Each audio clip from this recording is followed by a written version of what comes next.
if you are on this situation where you always feel that you're busy, overwhelmed, and lost, really, because this might be hurting you in the growth of your business. So stick around, because I'm going to explain to you why this might be hurting your business, and I'm going to give you some solutions.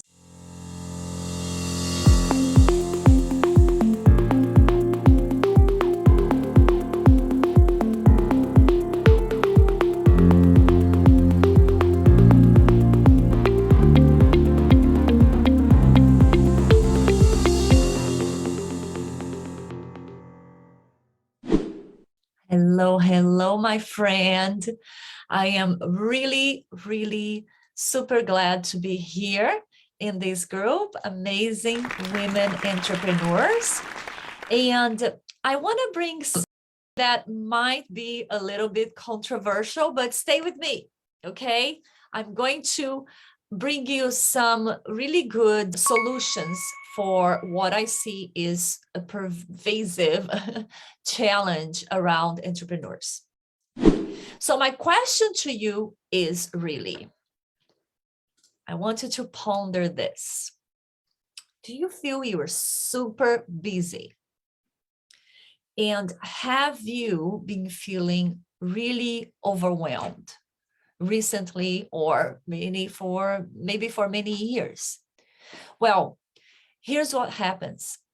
This is something that it could be an identity you are creating for yourself. Some people, when you ask them how they are doing, they say right away, I'm busy, I'm busy, I'm busy. Which is not how they're feeling, right? How they are doing. It's really something sometimes that's automatic that people say. So if you're new here, we haven't met, my name is Simone Talarico Ross, and I am a marketing coach and a mindset mentor. And I work with a lot of entrepreneurs, a lot of them.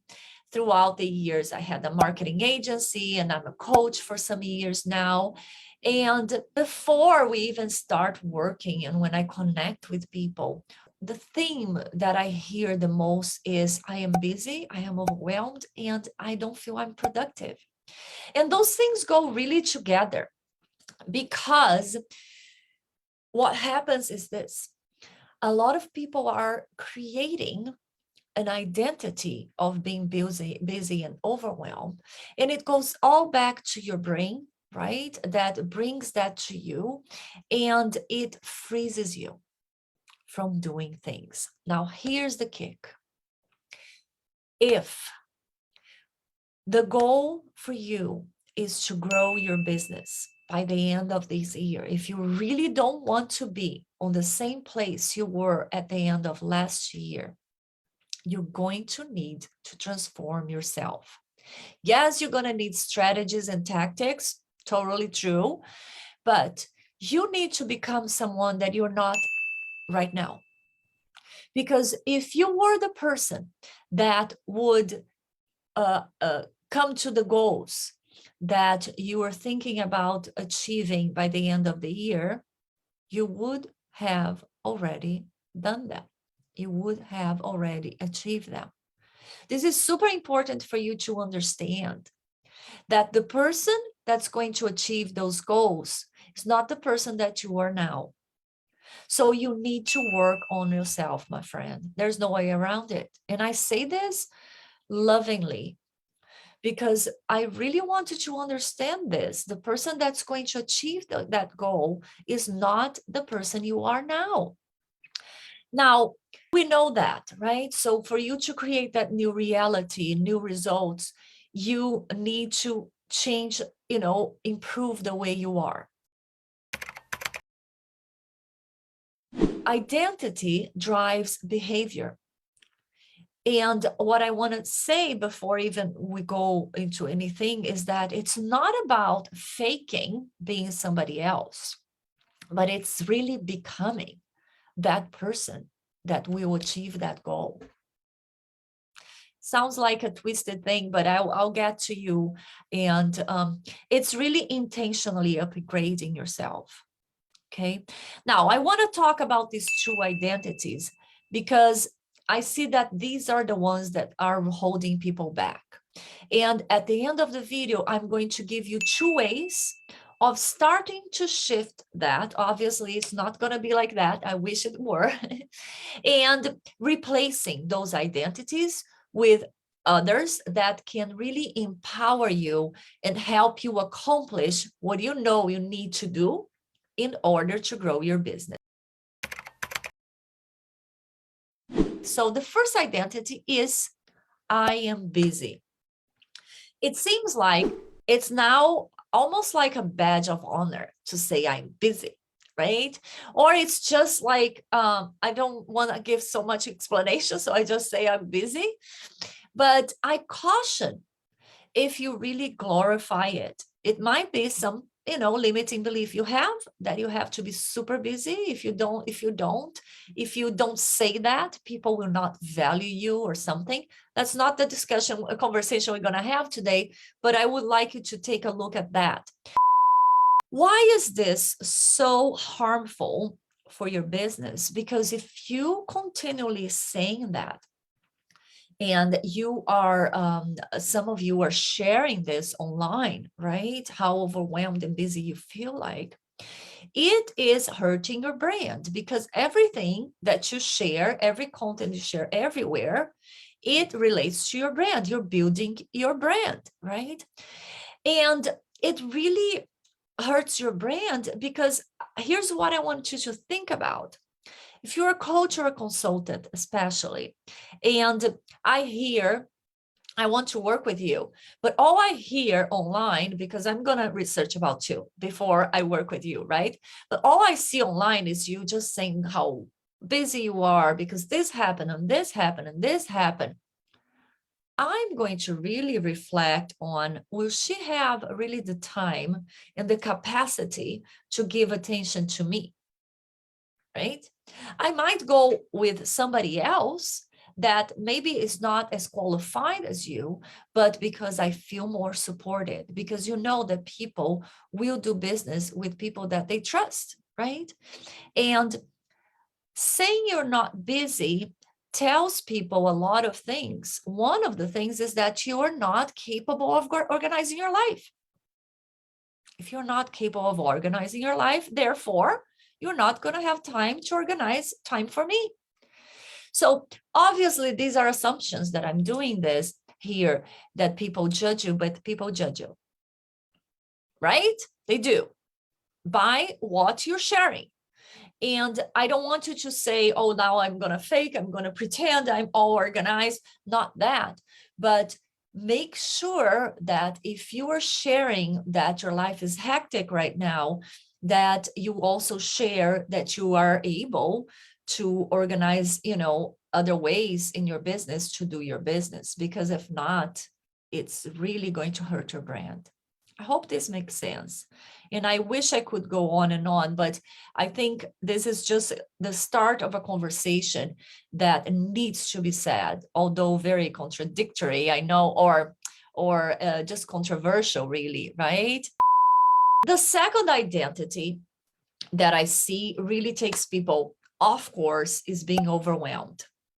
I'm overwhelmed. I'm overwhelmed. Now, here's the thing. I've been overwhelmed. I used to say that. It was just such a nice word to say that in the beginning of my business. And I had a marketing agency, as I said. I had many clients, and I was burned out because I didn't know how to price myself. So I had to work on that.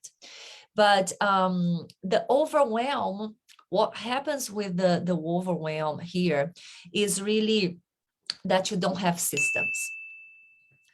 When people tell me they are overwhelmed, I know right away that they don't have systems in their business, in their lives. Systems can be many things. It depends on where you are in your business. But the thing about system is that you honor them, right? Because if you have systems and you don't honor, you don't follow what your system that you created has, then it has no meaning for you. So the way this really have an impact on your business that I see is that it decreases your capacity to get more clients in an energetic way. Why is that? When you keep saying that you're overwhelmed, and you just stay on this space of feeling overwhelmed, your brain gets really scared, right? You all know I love neuroscience. And when the brain feels scared because it feels threatened, right? That feeling of overwhelm is not a good feeling, right? So your brain says, uh-oh, this is not good. So what it does is, if you have, let's say, a consult call with somebody that you had to follow up, let's say, they said, well, I want to work with you in a month, and you have that on your calendar, and it comes up and you say, oh, I'm kind of tired today, I'm going to call her tomorrow. And then you say, oh, today's Friday, I'm going to call her on Monday. This is your brain, right? The procrastination is a great sign of your brain helping you to save energy and to really not make changes or to not take action because you're overwhelmed. And you're going to be more overwhelmed if you get more clients. So your brain does everything to sabotage any action that you want to take to build your business, to grow your business. So these two things could be the major things that are happening to you right now that could be holding you back from growing a business, from having consistent clients, and from having a consistent income in your business. Now, the good news is that if you're in the situation, there are simple things you can do to really fix things, okay, and move forward. I mean, I'm a simple kind of girl. I like simple ways of getting things done. I'm going to give you 3 ways, okay, today to kind of start on really releasing these identities. The first one, it seems very simple, but if you do it, you will understand the power of this. Sit down with a pen and paper and list everything you have to do for the month, for the whole month. Every little thing. Get your calendars, get your planners, every, post-it notes you have, just list every little thing down with a pen and paper. Okay, we're not doing the digital yet. I am a paperless kind of person, but just do the list on paper, because I want you to see it, and I want you to really do it with your fingers. It has a little bit connection, with your brain, not a little bit, a big connection. So now, when you have all that and all little things, personal and business, that you want to accomplish that month, when you download everything that's in your head, it already will give you some relief on that overwhelming feeling, because now it's there for you, right? Now, the second thing I want you to do is to look at that list and see what can go. What could you release? Because as a lot of women do, we say yes to things we don't want to do all the time, right? Maybe you're going to have to go back to somebody and say, you know what? I cannot help with that party. I have some other priorities that needs to take place right now, and it's okay. If you were just saying yes all the time, that might be one reason that you're feeling overwhelmed and that you don't have time to build your business. Maybe you are in all these boards that you really want to contribute and give to your community, but maybe you can be in one, right? If your priority now is build a business, and hey, this is not going to be forever. In the beginning, you need to make sacrifices, right? If that's your priority. Obviously, your family is your priority, but you're doing this for you and your family, right? So look at that list, see what can be taken out. Maybe, let's say next year, okay? Put in another list for next year. You get back to it and see if you still feel like doing that. So that's the second tip I give for you. Now, the third thing is something you probably heard, but I'm going to give you a tip on how to do it right, which is to block your time to do the things that you have to do. It is going to take some time for you to do this. But once you do it, when you put in your calendar, okay, everything else now is there. It just gives you so much freedom. For some people that don't, oh, I don't like structure, well, then feel overwhelmed. Totally fine. But try this. Perhaps you haven't tried it, really giving your full attention. So block your time for every little activity. I'm not even kidding. If I have a birthday, one of the kids have a birthday in October. In September, I had blocked time to buy them a gift. Like little things and to the big things. Write a newsletter. And things that are reoccurring, just put it reoccurring. Now, the biggest tip I have on blocking times are two, actually. One is to really, really make sure that you have buffer times between your block times. For the longest time, I had like, I'm not even kidding, from 9 to 6, which is when I work, I had things going on all the way without buffer time. I had time for blocked for lunch, but it was all the way. And anything, an emergency happens, right? Because if it's not an emergency, I'm not going to stop my time for that. But an emergency happens and everything, like, where do I put this? And then I'll have to work on Saturdays or late at night. So I always give a little buffer time here and there. So if I have to move things, right, a call that goes over the time that I had, I can move things around. So buffer time is a great tip. The second thing, my friend, is to honor your time. Now, that might be a little bit the most difficult part. It was for me.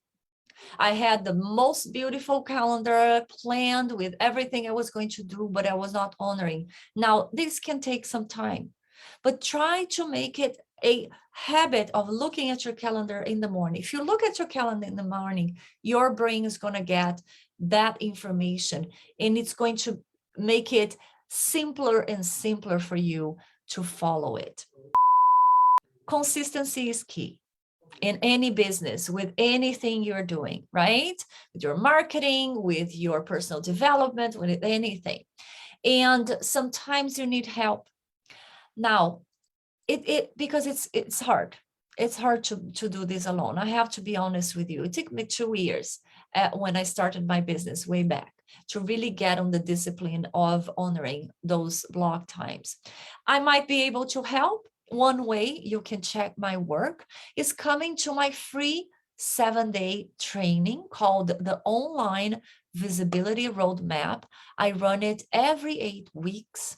And during the 7 days, I teach you a whole roadmap, a whole blueprint, a system that you can follow to build your business, enhance your visibility online, and enroll clients consistently.